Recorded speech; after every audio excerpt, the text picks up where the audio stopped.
Every night. The Rebbe got the sach geld. A good moed. Anyway, so because he had a lot of money, I'm going to turn.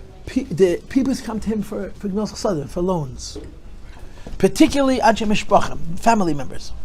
Now, I don't know if you know the history. The Rebbe MaharaSh was married twice. His first wife passed away 3 months after the chasna. 3 months after the chasna, she passed away, and the story was that the MaharaSh was very upset.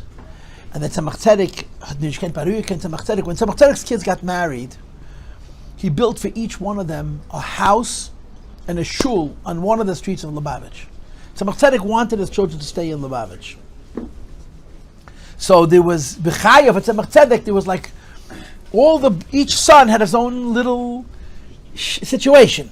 When Chassidim would come to the Rebbe, each chassid had his favorite son. Literally, everyone. Some went to the Ravash, some went to the Maril, some went to the Marin, some went to the Marshaz. They would choose which one of the Tzemach Tzedek's children they favored, and it was like sort of you can't say assistant Rebbe, but you know what I'm saying. The Mem Zakin, there was a pretty cool arrangement. You know, the Rebbe, and then the Rebbe's kids, and the Chassidim. So the Rebbe MaharaSh got married. His father did the same thing. He built him a house in a shul. His Rebbetzin passed away mamish months after the wedding, and the Rebbe MaharaSh was ois mensch, was unconsolable. So that Tzemach Tzedek built an extension to his own house, and he moved the Rebbe MaharaSh into his own dira. The two houses were separated by a door. The Rebbe MaharaSh got married the second time 2 years later, a year and a half later, Tafrei Shud, but he stayed in that house. He never moved out. So his children, who were the youngest, the Rebbe MaharaSh was a ben skunim, but Rebbe MaharaSh's nephews and nieces were all older than him, you understand?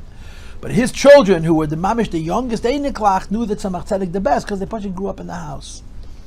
So here's the story: a woman, she was a sister-in-law or a niece of she was a shneres. She was mamish beis harav, and she needed a gemilas chesed. She needed a halva. So she went to the Rebbe MaharaSh's house. She knocks on the door, and the Rebbe Sindifka opens the door, and she says, "Shmuel is there." She called him by his first name. So the Rebbe Sindifka answered that is this the Bam Shver. He's by the Rebbe, the Tzemach Tzedek, the Rebbe the Shver. So she didn't think much of it. She was from the family. She opened up the door that separates the two apartments, and she walked from her apartment into Tzemach Tzedek's apartment. It was mamish the last years of Tzemach Tzedek's life. Apparently his Rebbe Chayamushka had already passed away. Tzemach Tzedek was all by himself. It was very quiet.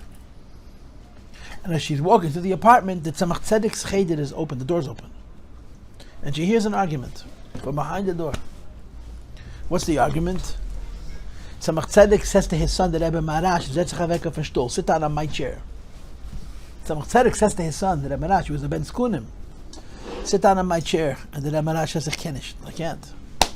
Now I don't know if kenish meant to be alochich kenish, or I can't because I can't sit on your chair, especially in front of you. And Tzemach Tzedek says a second time, sit down on my chair. Tzemach Tzedek went a few times. And then Tzemach Tzedek got upset. Ich haste it. I'm commanding you. And then the Rebbe MaharaSh said, ich kann nicht. So finally, Tzemach Tzedek said, if you don't sit on my chair, you're going to pay.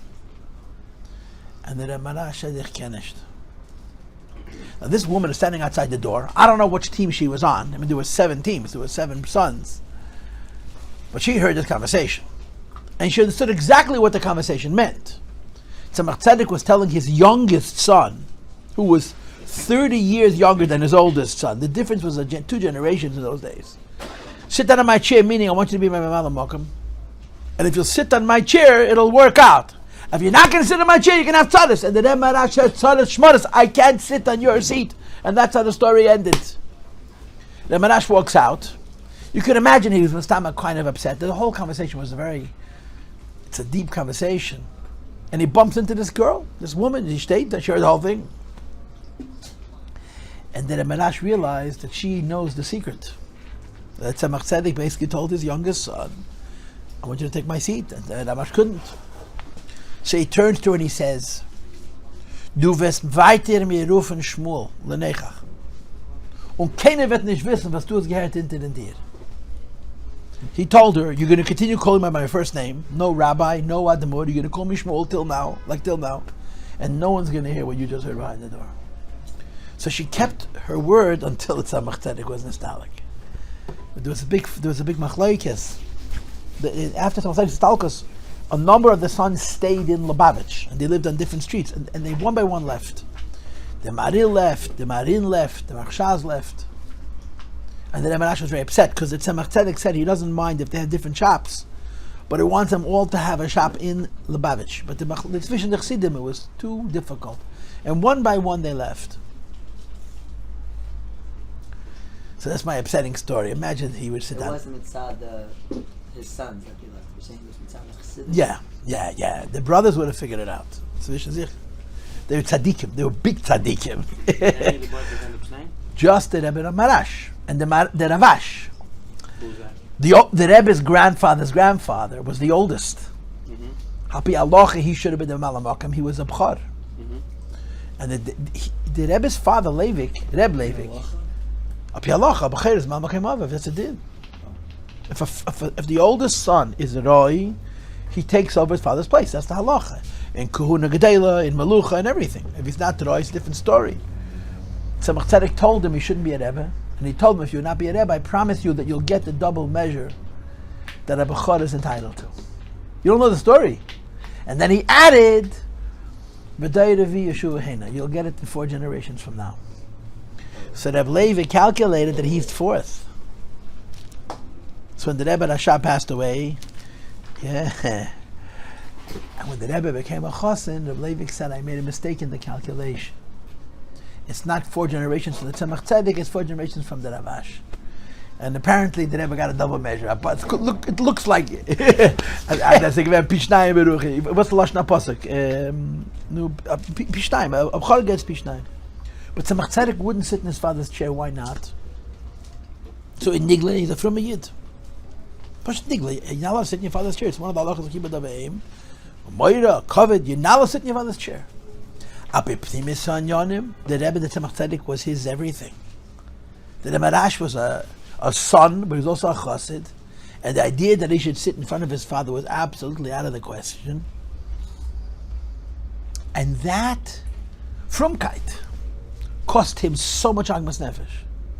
Because when the Rebbe MaharaSh was Rebbe, the smallest Chabad Chassidus of all was Lubavitch. There were 4 branches of Chabad for 50 years. For Tzemach Tzedek's Istalkus, which is 1866, and till the First World War, which is 1914. There was Kapust, there was Ladi, and there was Nezhin, and there was Lubavitch. Lubavitch was the smallest. Lubavitch only got built up when the Rebbe Rashab made the yeshiva, so a lot of Kapust there, and a lot of Nezhin there, and a lot of Ladi. That's why in Temple Tmimim there were Yisrael Neachs, and there were Chaim Shnei Zalmans, and there were Yehuda Leibs. They were children of Chassidim of the competition. But they didn't make yeshivas, Any of the competitions still exist? They all passed away. The last of the competition passed away in 1922. Tafresh Pei Beis, Shmer Melech Babreiskir. He was the last of the Einik Lachmat Tzemach Tzedek, other than the Mishpach of Lubavitch that was an Admor. They were Gedalim. They were big people. I mean, the politics was Slish and Chassidim. I mentioned. Did the Rebbe MaharaSh have any Chassidim right after the Tzemach Tzedek passed away? Very few. It's very hard. Why? Because he was from. Okay, I'll sit in my father's chair, then I'll do tshuva for it, but at least I'll eliminate the party competition. Tzemach Tzedek said to him, you'll sit in my chair, it'll be easier. You won't do your tzaras. They had tzaras. It's upsetting because he had tzaras? It's upsetting because... You know why it's upsetting? It's upsetting because this story is the truth of Yiddishkeit. You gotta do what you gotta do even if it's gonna hurt. Period. That's why it's upsetting about it. It's not upsetting because he made the wrong choice. It's upsetting because he made the right choice. And he suffered. The Eibishter who made the world should have arranged that if you do the right thing, you get a good outcome. And if you do the wrong thing, you don't get a good outcome. No, here it was, no. You'll do the wrong thing, you'll get a good outcome. You do the right thing as the light and sun. That's how the Eibishter made the world. That's not upsetting. You get it? I want to tell you a maise. They do Jem does videos. Now they changed a little bit the style. But Jem does videos. And of course, I'm a Jem junkie, I call myself. I mean, you can't get enough of it. So there's a video of Rabbi Kastel, Zogazunzan is my neighbor, coming to the Rebbe with a man who was about 72 years old. This man had spent 40 years of his life, basically his whole adult life, as a galach, as a pastor in a church. The Jewish man, I don't know where his shmad came from, whether he was born to shmad or he shmad himself, but for 40 years he served as a galach. And when you serve as a galach, there's an upside and a downside. The upside is you have no eitzah. The church gives you a place to sleep, the church gives you food, the church gives you clothing, alles for the davs. But if you walk away from the church, it's like leaving a kibbutz. You walk away with your shirt on your back. This man, as a 70-year-old man, decided he wants to do tshuva. And he had a wife. Oh, so he wasn't a real... No, it was Protestant. No, okay, the let's not go into the alumnus. This is really not important. So Yen alumnus. He came to the Rebbe by dollars. And Rebbe Kastel introduced him to the Rebbe, and the Rebbe said to the Rebbe that he's been in the church for many, many years. He's thinking to leave, but there's no panosa. He asked the Rebbe, Bracha panosa, and the Rebbe says very, very strongly, he has to go away as quickly as possible.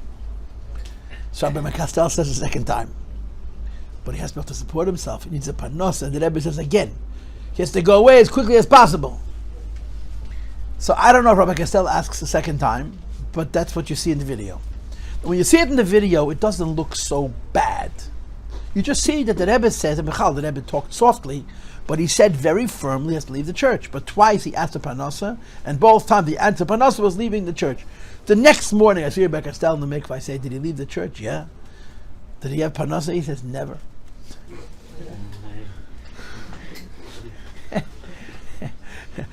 The Rebbe saw Baruch HaKadosh, he's not going to have Parnasa. So he didn't say, you're an old guy anyway, you've been Eved Avodah Zarah your whole life, stayed until you croak. No, get out of the church. What are you going to eat? You'll be a schnutter. That's how the Eibishter's world works. Right? We're all into fairness, especially young people. Young people think everything has to be fair. Right? I'm not young anymore, so I know it's not fair, but you guys think it's still fair. Trouble you think. You have no clue. You continue, you enjoy your fantasy, man, as long as you can make it last. Yeah, I appreciate that. But you have to do what the Eibishter said. That's the word. In other words, the Rebbe could have told this man to listen. You should really leave the church, but I just want to warn you, you're going to starve. If the Rebbe tells him that, he's probably not going to leave the church. He says, get out of the church. Why? It's Avodah Zarah. What about food? It's Avodah Zarah. That's how it goes. So that's why this story for the Rebbe MaharaSh gets me. That's why the story for the Rebbe MaharaSh gets me.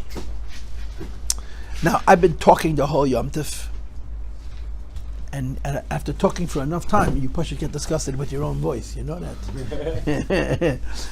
It's fun to hear yourself talk for a while, but after a while, it gets disgusting.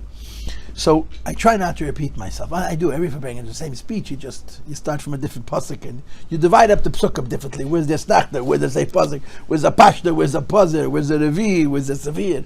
Where's the mercha? Where's the tipcha? It's the same tatus. But I have sort of an idea that I want to discuss tonight. But I want to first sing it again.